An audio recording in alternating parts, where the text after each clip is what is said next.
인사하겠습니다. 할렐루야. 네, 우리 어머니 날입니다. 오늘은 또 어머니 날이네요. 모든 어머니들께 먼저 축하의 말씀을 전합니다. 그리고 예배에 오신 모든 성도님들을 늘 그렇듯이 주님의 이름으로 환영합니다. 자, 우리가요 다시 보기 시리즈로 오늘 원위치를 했습니다. 그 전에 앞서서 우리가 좀 복습을 해야 되겠죠. 마지막에 우리가 예배에 대해서 봤었습니다. 예배 순서를 우리가 하나하나 빠짐없이 잘 했다고 예배한 것이 아닐 수도 있다고 했습니다. 예배에 그냥 참석하는 것과 예배하는 것은 다르다라고 제가 그렇게 말씀을 드렸죠.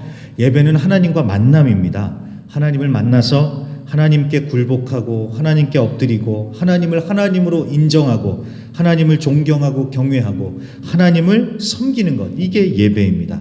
그러니까 예배 순서를 하나하나 진행하면서 하나님께 굴복하고 하나님을 높이고 하나님을 기쁘게 해드린다면 그러면 그게 예배한 것입니다. 자, 오늘 여기 계시는 모든 성도님들은 그저 예배에 참석하고 돌아가시는 게 아니라 정말 하나님을 예배하시길 바랍니다. 그래서 하나님을 만나고 하나님께 경배하고 하나님을 높이고 그래서 하나님을 온전히 예배하시길 바랍니다. 그래서 여러분 꼭 기억해 주세요. 정말 한 번의 예배로도요 그 사람의 인생이 완전히 바뀔 수 있습니다. 그런 하나님의 은혜를 기대하시면서 전심으로 하나님을 예배하시길 바랍니다. 네, 그러면 오늘 이제 주제인 찬양에 대해서 보도록 하겠습니다. 찬양.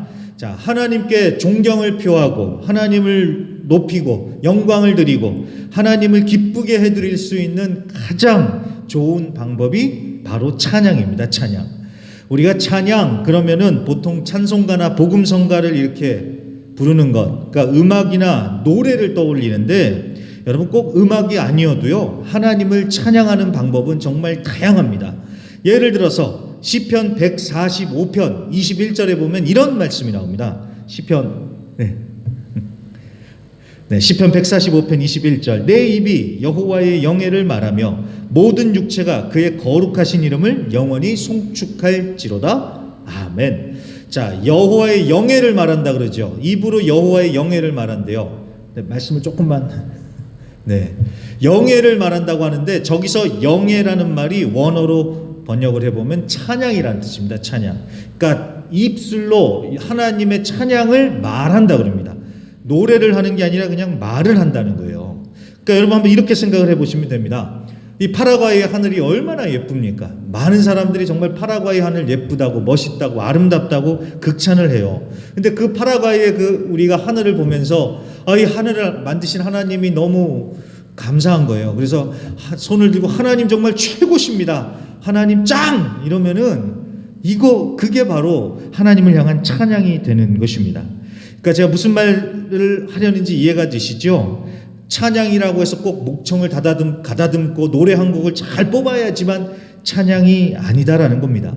말로도 하나님을 향해 손을 드는 이 몸짓만으로도 하나님께 찬양이 된다는 것입니다. 자, 그러면 왜 찬양, 그러면 음악을 꼭 빠지지 않고 얘기를 하는 걸까요? 왜냐하면 이 음악이라는 도구가 아주 탁월하기 때문에 그렇습니다.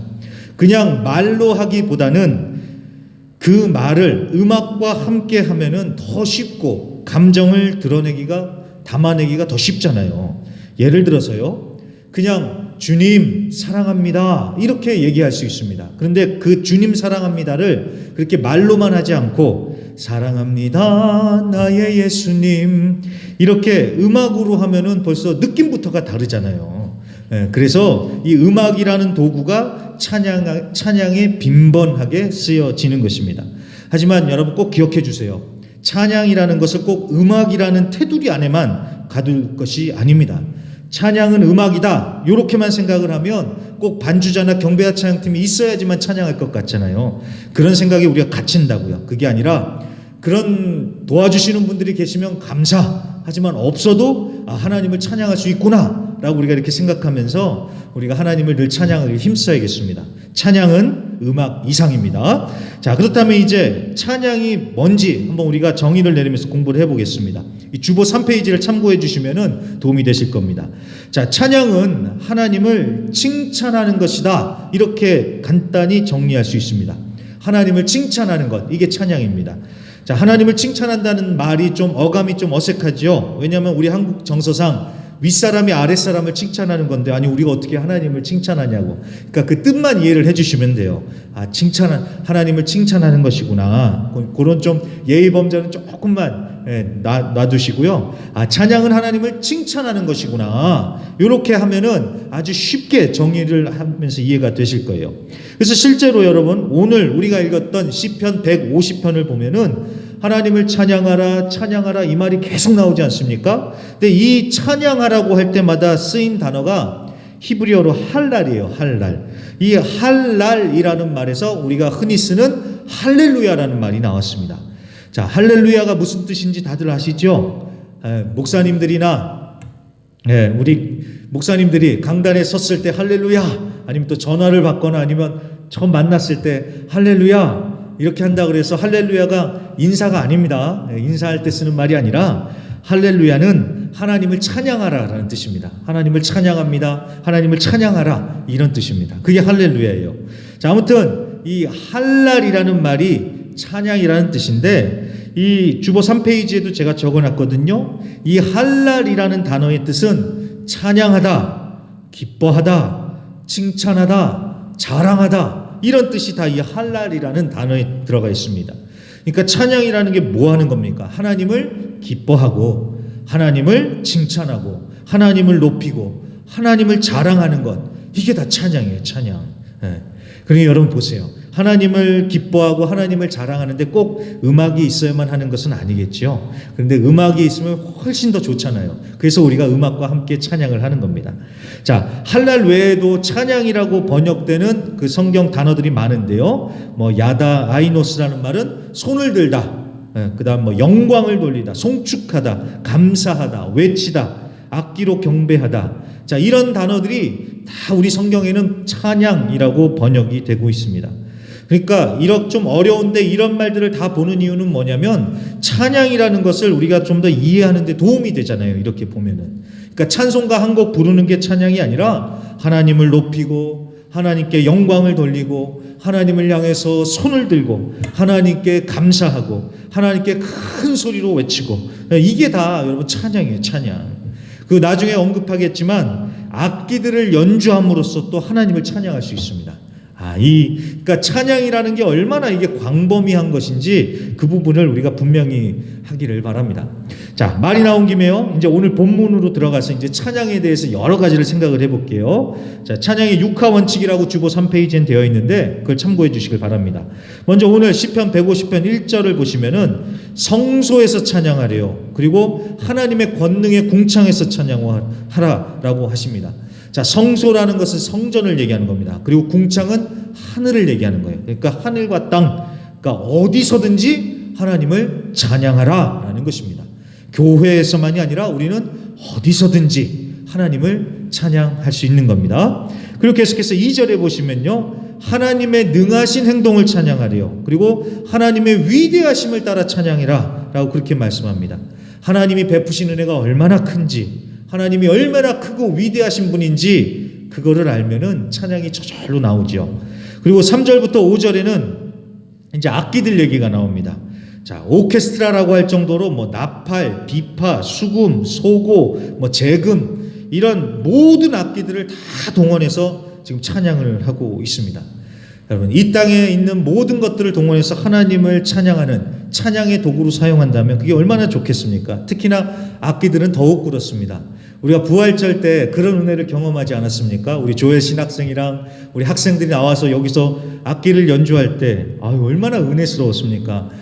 저는 학생들이 또 했으면 좋겠어요. 근데 우리 학생들도 공부도 있고 뭐 여러 가지 있다 보니까 좀 힘든 거 준비하는 게 쉽지는 않은 것 같은데, 아무튼 이 모든 악기를 동원해서 하나님을 찬양하는 건 굉장히 아름답고 하나님 보시기에도 선한 일입니다.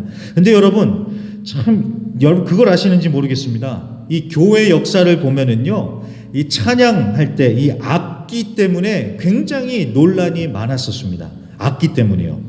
자, 보통 교회에는 피아노가 기본으로 있잖아요. 그래서 예배 드린다 그러면 꼭 피아노가 꼭 있어야 되고, 그 다음에 거기에 이제 뭐 바이올린이나 뭐 다른 악기들을 사용을 하지요. 또 거기에 오르간이 더해지고요.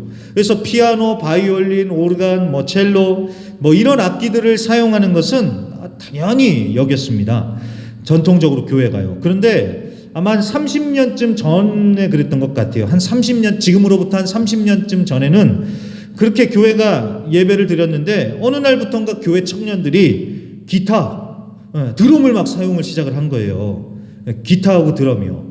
자, 그랬더니 막 교회 장로님들이 막 화를 내시면 쫓아와가지고 막 어디 뭐 그따위 악기를 쓰냐고 막 이렇게 혼냈다는 얘기 아마 한 번쯤은 들어보셨을 겁니다. 우리 교회 장로님들이 그러셨다는 게 아니라 그 당시의 분위기가 그랬다는 거예요. 제가 경험했던 라떼는 말이 한번 얘기를 해볼게요. 제가 그 당시에 어느 교회를 갔었는데 그 교회가 마침 그날 학생부 행사가 있었습니다.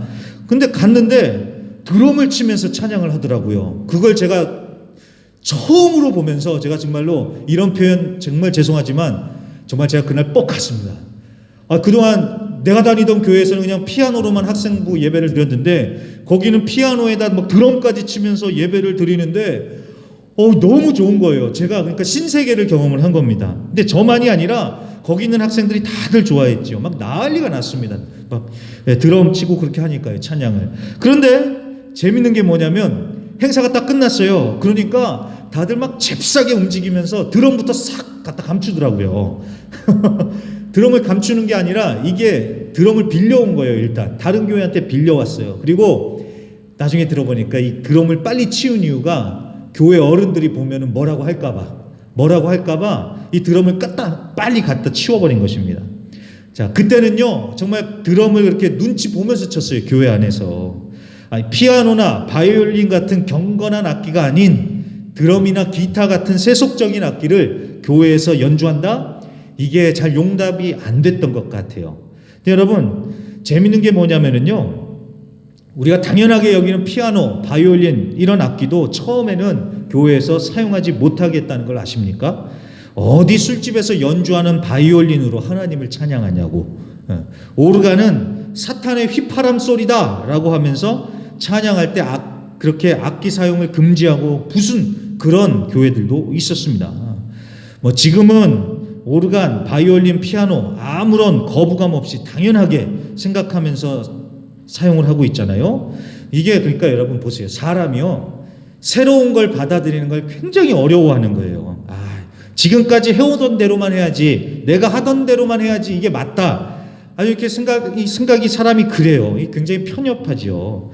근데 보십시오, 여러분. 지금은 교회들 어때요? 30년 전만 해도 드럼 눈치 보면서 쳤어요. 근데 지금은요, 드럼, 기타 치는 거 당연하게 여기잖아요. 이게 사람이 그렇다니까요. 그러니까 제가 늘 하는 얘기지만, 교회가 참, 우리가 진짜 에너지 낭비한다고 생각할 때가 언제냐면, 본질이 아닌 비본질 가지고 막 서로 다툴 때요. 그냥 본질만 지키면 되고 비본질적인 것은 그냥 그러려니 하면서 서로 양보하면서 하면 되는데 그게 아닌 거예요.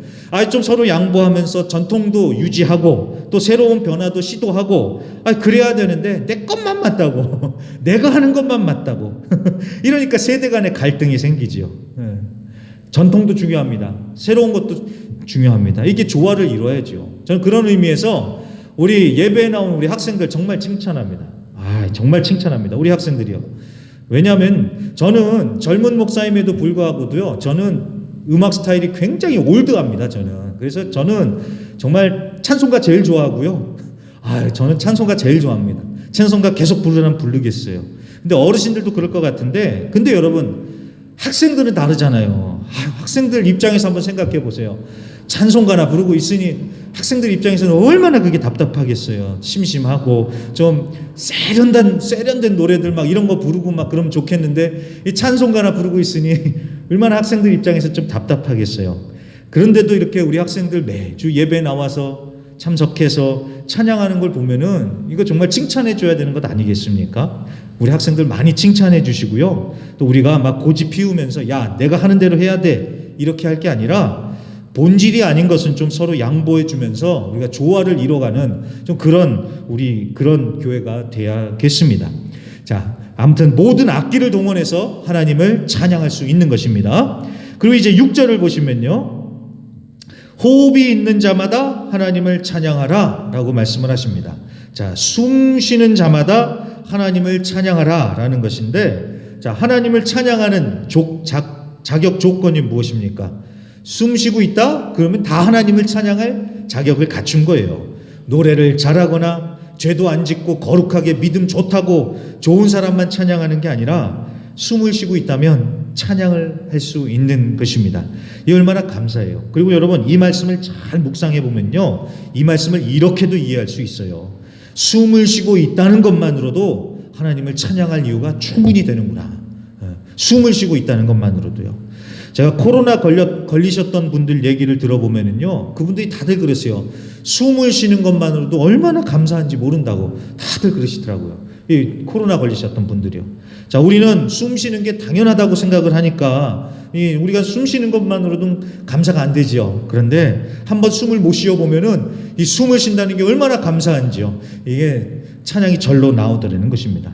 자, 우리가 어렵고 힘든 때를 지내고 있는 것은 맞습니다. 하지만 하나님께 찬양할 이유는 충분하다는 걸 꼭 기억해 주세요. 숨을 쉬는 것만으로도 우리는 하나님께 감사하며 찬양할 수 있는 것입니다. 자, 그럼요, 이제 주보 3페이지 마지막 3번을 우리가 이제 한번 보겠습니다. 제가 거기에 보면은 찬양을 잘하는 법이라고 그렇게 써놨습니다. 자, 찬양을 잘하는 법. 자, 흔히 노래를 잘하는 사람이 찬양을 잘한다라고 우리는 그렇게 생각을 합니다. 자, 과연 그럴까요? 과연 그럴까요? 자, 물론 은사가 있는 분들이 있습니다. 정말 은사가 있는 분들이 있어요. 제가 몇 년 전에 그 소양이라는 가수분 아십니까, 여러분? 그분이 아르헨티나에 와서 특별 찬양하는 걸 제가 그 바로 앞에서 들었습니다. 제가 그 바로 앞에서요. 이분이 뭐 찬양 집회를 연 것도 아니고 그냥 주일 예배 시간, 헌금 시간 때 주님 다시 오실 때까지 이 곡을 그냥 딱 한 곡을 했어요. 한 곡만 더 해주지. 그 먼 곳까지 와가지고 딱 요거 한 곡만 했는데, 요새 우리 학생들이 그런 말 많이 쓰거든요. 찢었다? 아, 정말 그분이요, 그날 정말 찢었습니다, 예배를.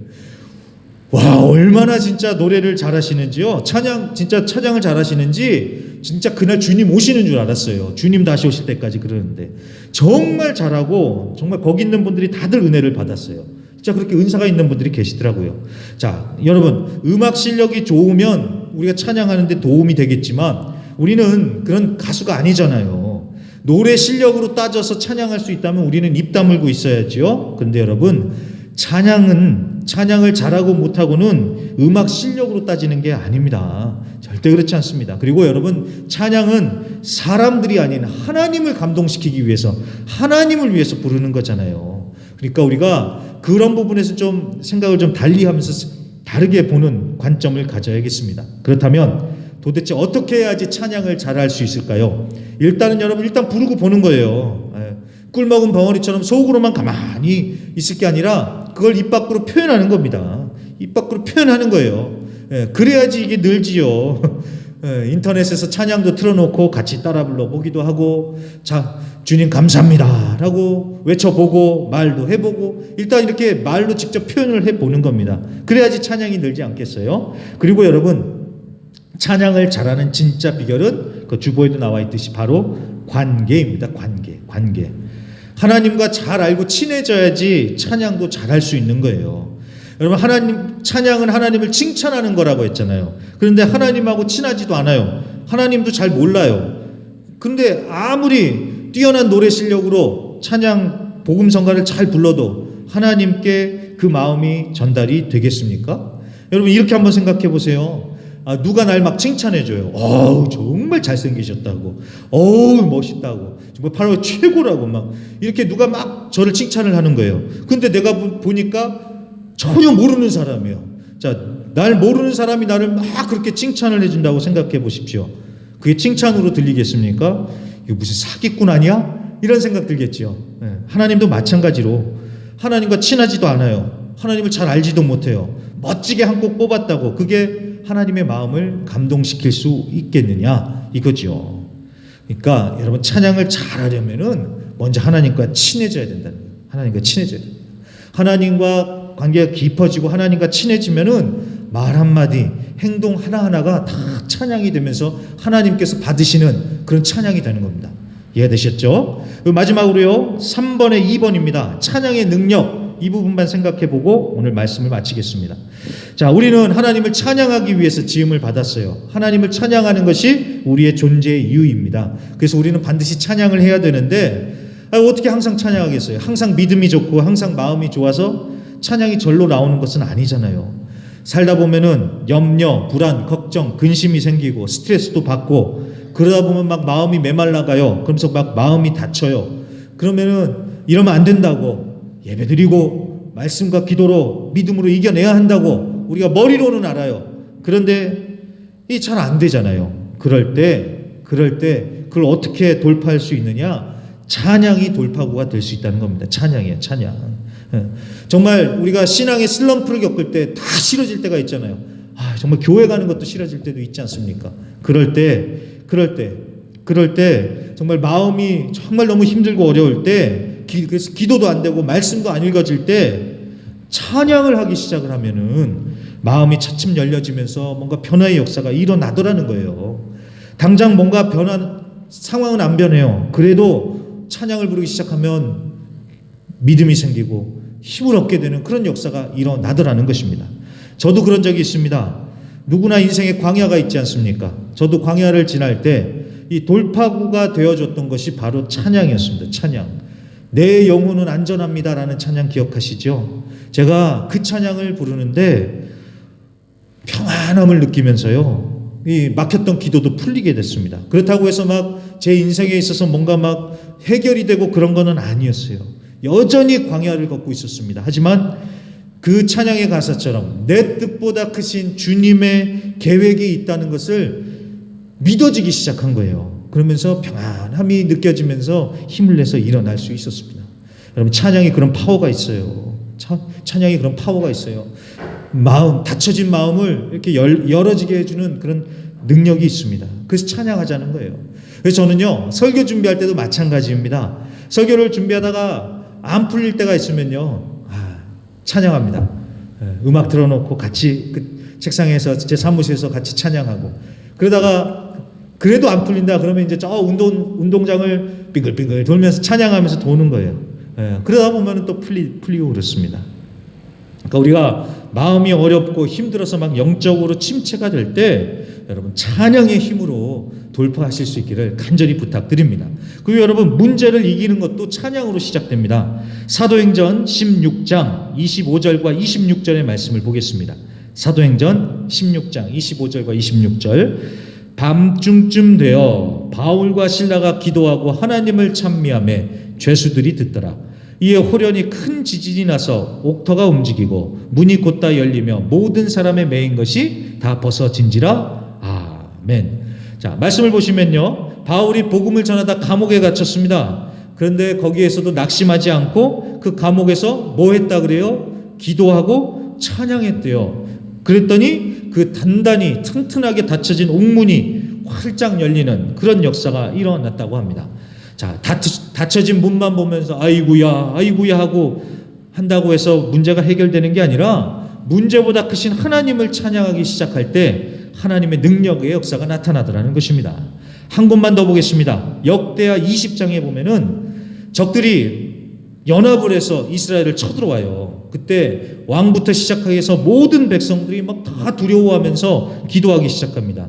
그때 하나님께서 야하시엘이라는 사람을 통해서 이런 말씀을 주십니다. 역대하 20장 15절 말씀입니다. 야하시엘이 이르되 온 유다와 예루살렘 주민과 여호사밧 왕이여 들을지어다. 여호와께서 이같이 너희에게 말씀하시기를 너희는 이 큰 무리로 말미암아 두려워하거나 놀라지 말라. 이 전쟁은 너희에게 속한 것이 아니요 하나님께 속한 것이니라. 아멘. 자, 이 전쟁은 너희에게 속한 것이 아니다 라고 하나님이 응답을 주세요. 그 얘기를 딱 듣고 왕과 백성들이 어떻게 했을까요? 역대하 20장 21절과 22절입니다.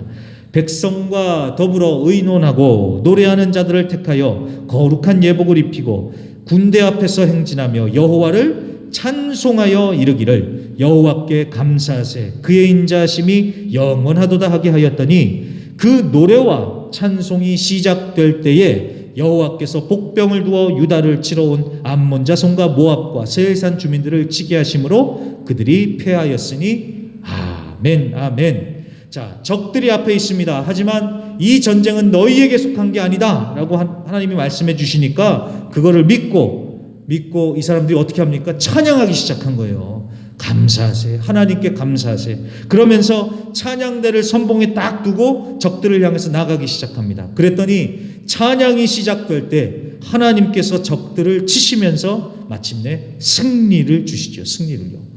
찬양이 승리의 포문을 여는 그런 도구가 되었다라는 것입니다. 그렇기 때문에 여러분, 찬양을 멈추지 마십시오. 찬양은 하나님께서 우리에게 주신 무기입니다. 무기예요. 힘들고 어렵고 마음이 상하고 누구나 그런 일을 다 당할 수 있습니다. 하지만 우리 믿는 사람들은 찬양으로 이겨내야죠.